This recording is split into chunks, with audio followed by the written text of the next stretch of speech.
ये कहानी एक छोटे से गांव की है जहां एक शक्तिशाली तांत्रिक अपनी काली विद्या के लिए जाना जाता था। लोग उसे डर और श्रद्धा के भाव से देखते थे। वह दावा करता था कि उसकी साधना के बल पर वह देवी देवताओं को प्रसन्न कर सकता है और किसी भी प्रकार की समस्या का समाधान कर सकता है। लेकिन इस तांत्रिक की साधना और शक्ति की प्राप्ति का मार्ग बेहद क्रूर था, जिसके लिए वह जवान लड़कियों की बलि चढ़ाता था। गांव में कई वर्षों से अजीब घटनाएं घटित हो रही थीं।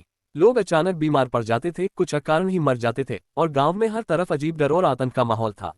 हालांकि लोग इन घटनाओं को तांत्रिक से नहीं जोड़ते थे, क्योंकि वह गांव का सबसे आदरणीय व्यक्ति था और उसका हर काम भगवान के नाम पर होता था। तांत्रिक ने अपनी शक्ति को और बढ़ाने के लिए एक अति कठिन तंत्र साधना शुरू की। उसे विश्वास था कि अगर वह 7 जवान लड़कियों की बलि चढ़ा देगा तो उसे अपार शक्ति प्राप्त होगी और वह अमर हो जाएगा। उसने गांव में गरीब परिवारों की लड़कियों को अपनी साधना के लिए चुना। वह उन्हें तंत्र मंत्र के नाम पर घर बुलाता और फिर बलि के रूप में उनकी हत्या कर देता। धीरे धीरे गांव में जवान लड़कियां गायब होने लगीं। माता पिता ने पहले इसे सामान्य समझा, लेकिन जब अधिकतर लड़कियां गायब होने लगीं तब गांव में खौफ फैल गया। एक रात जब तांत्रिक ने अपनी साधना का अंतिम चरण पूरा करने के लिए अंतिम लड़की की बलि दी तो कुछ ग्रामीणों ने उसे रंगे हाथों पकड़ लिया।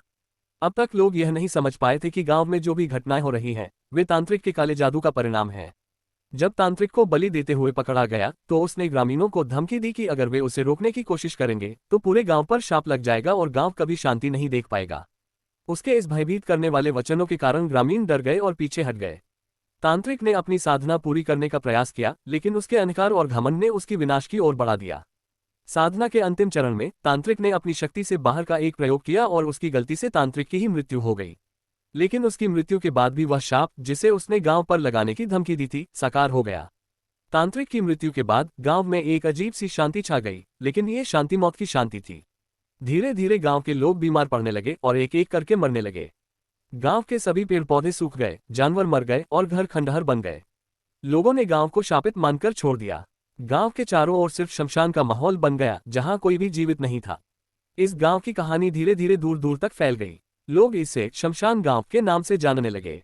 जो कोई भी इस गांव के पास से गुजरता उसे वहां किले मौत का की बुआ शापित इतिहास। कोई भी वहां जाने की भानगढ़ का हिम्मत नहीं किला करता जितना और भव्य धीरे है, धीरे वह गांव पूरी उतना तरह ही से वीरान हो गया। रहस्यमय भी। वह इसके बारे तांत्रिक जिसने अमरता की इच्छा में जवान लड़कियों की बलि दी, खुद अपनी शक्ति के दुरुपयोग का शिकार बन गया।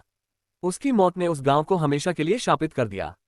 ये कहानी एक सबक है कि शक्ति और तंत्र मंत्र का गलत इस्तेमाल किसी के भी जीवन को बर्बाद कर सकता है और अंततः खुद उस व्यक्ति को भी विनाश की ओर धकेल सकता है।